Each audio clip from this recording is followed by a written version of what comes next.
Being now that I am in the 13th year of my business, there are things that I wish I was told when I started my business, and that's what I'm going to share with you in this episode. Hello, lovely dynamic women. Welcome to the Dynamic Women Podcast. I am Diane Rolston, your host, and today I am going to talk about the 3 things I wish I was told when I started my business. Now, I ended up 13 years ago, bit before, maybe 14 years ago, I had this feeling that I wanted to become a life coach. So I had hired a coach and then realized, wow, this is what I want to do. This is going to bring together all of my talents that I didn't know what the career was. You know, when they say like, what do you want to be when you grow up? I'm like, I don't know, a teacher, a speaker, a broadcaster. I don't know. And so putting all of these little pieces together, finally, life coach and speaker and all this came together with the desire of women's empowerment, right? And over the years, as I've been building my business, people have come to me and said, hey, Diane, how did you do an online program? How did you sell it? How do you get speaking engagements? How do you bring on clients? How do you build your clientele for your coaching business? Like, how do you do all these things? And so I've been teaching that and sharing that. And now over the years, I've been doing a lot of business consulting and teaching people how to do these different things. And it's been amazing. And there have been days when I'm like, why am I doing this? And maybe you felt that way too, in that in your career or in your business, that you have felt like, this is not a good day. And why am I doing this? And it may come on because you don't get a client, or a proposal is not approved, or whatever the case may be. Something happens and you go, okay, this is why. And it's very obvious. But what do we do on the other days? On the days when things feel bad or you're not on your A game and you're just like, why is this? And so this is the 3 things that I've been experiencing over these years that I wish someone told me. Because, you know, in leaving a 9 to 5, for me, it was a really great experience. I actually did my coaching certification while working full time, then got pregnant. That was all the plan. And then ended up on mat leave, building the business. And I never fully returned because I was building the business. But the 3 things that I have learned in running my own business, the first thing is you won't always have the energy. So even though you love what you do and people say, oh, do what you love and you'll never work a day in your life. Yeah, some days are a grind and some days are work. So if I'm having to fly somewhere for a speaking engagement and then maybe there was a delay in the flight and now I'm arriving late and I don't get to sleep well. And then in the morning I'm doing tech check and then I'm meeting people and then I'm at the event and then I give so much. And they say 8 hours, 1 hour on stage is like 8 hours of work. And then you're still schmoozing, you're still talking, you're still giving, and you're still doing. And then you get to bed late and order, but then you got to wake up early to fly back. Like that, I don't always have energy for that. And that's just my own physical limitations. And maybe you're feeling like, some days I don't have the energy. And I wonder, am I going to be able to get everything done? Because your to-do list just seems super long. And I want to let you know that that's okay. There are days when you're not going to have the energy because maybe you've already given it, or maybe it's a task that you don't love doing. And so it's very common for us to be in that place of, I don't have the energy. And it might be the emotional energy, the physical energy, or the mental energy. So you could kind of take a little scale right now of those for yourself. On a scale of 1 to 10, where is your physical energy, your emotional energy, your mental energy? Which one do you have a lot of? Which one do you not? So knowing that is really important so that you can then take the next steps around it. Now, for these 3 things, I'm going to go into the second one soon, but I also want to let you know I am doing a mini course. I'm putting it together right now. There will be a link where you can purchase it for just $7 until I finish making it. Once I make it, the price is going to go up.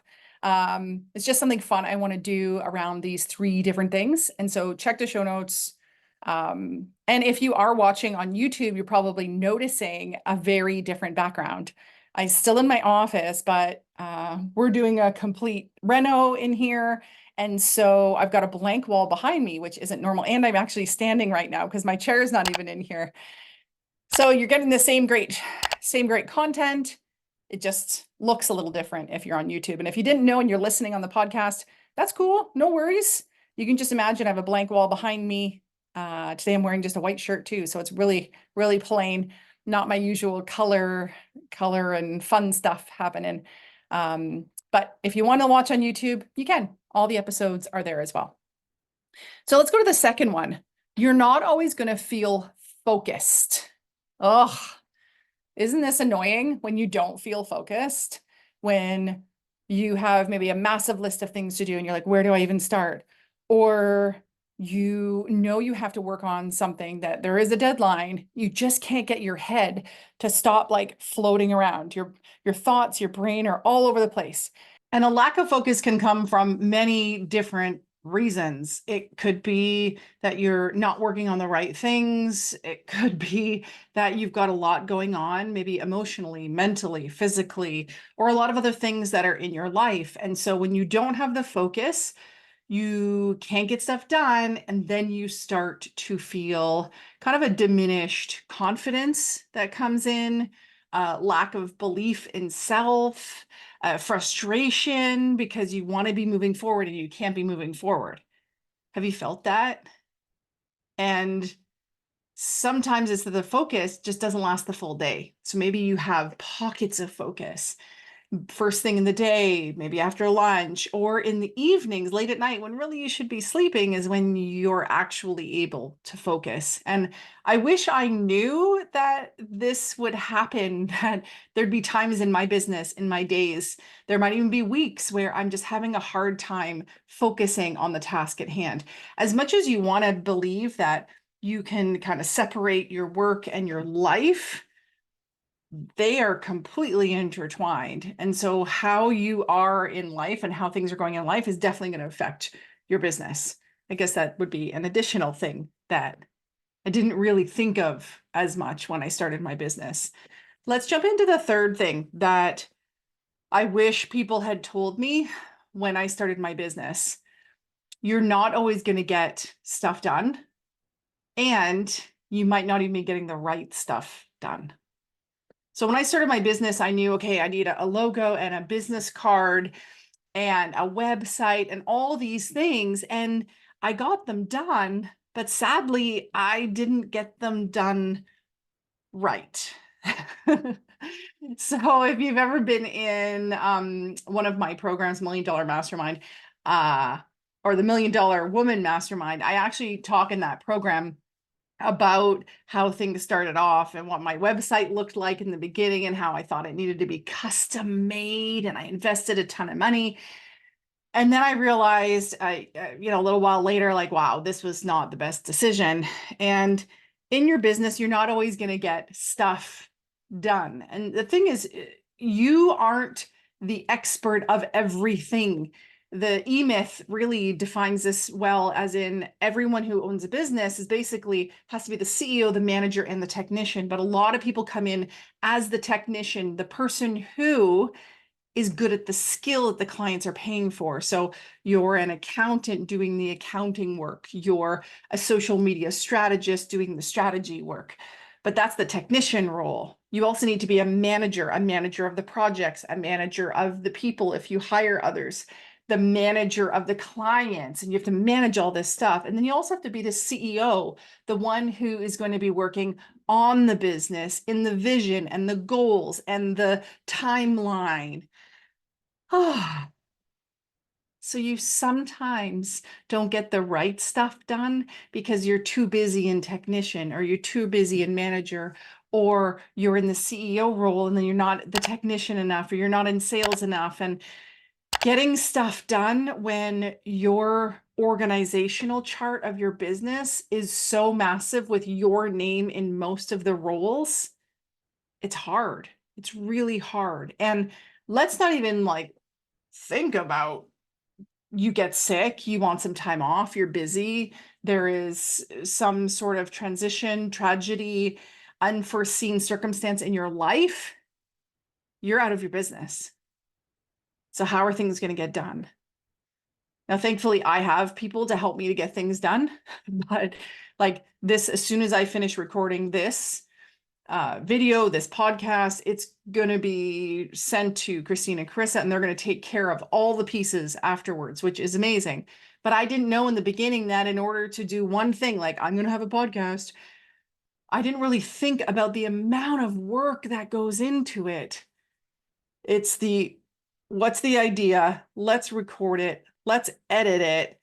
Got to get it published, put the description or the show notes that go with it, all the social media posts around it. It goes on and on and on. The newsletter that talks about it, like on and on and on and on and on. There are so many things to get done. And so it's pretty normal that you're not going to get the amount of stuff done that you want to get done. And that's just the reality of having your own business and of also being just a high achieving, driven woman. That's kind of how it goes. There's always going to be something on your to-do list. So these are just 3 of the things that I wish someone told me when I started my business. I wish that they had told me that these would be things that I would struggle with, because not knowing these things or being able to plan for them, it's kind of like no one told me a lot of the stuff around being pregnant or having a baby. It's like no one wants to tell you the stuff, the hard stuff, the stuff that you should do, and the stuff that you should watch out for. And so not having energy, not being focused, and not always getting stuff done is a reality of having your own business. So make sure that you go to the link so that you can get in on the solutions to these 3 different problems that I see in a lot of business owners, as I do a lot of my consulting work, or even in professional women, high achieving women in corporate leaders. I see these things with them as well. And so I'm going to talk to you and share with you in this mini course about the solutions to these, how to easily kind of get things going again. And so you don't want to miss it. Again, it's $7 before it is fully created. Once it's created, the price is going to go up. So you want to make sure that you're grabbing this right away. Until next time, make sure you subscribe, listen to some other episodes. Don't forget to nominate us in the podcast awards for Best Female Host and People's Choice. Would really, really, really appreciate it if you did. The link to that will also be in the show notes. Share this episode with a friend, and until next time, stay dynamic. Bye.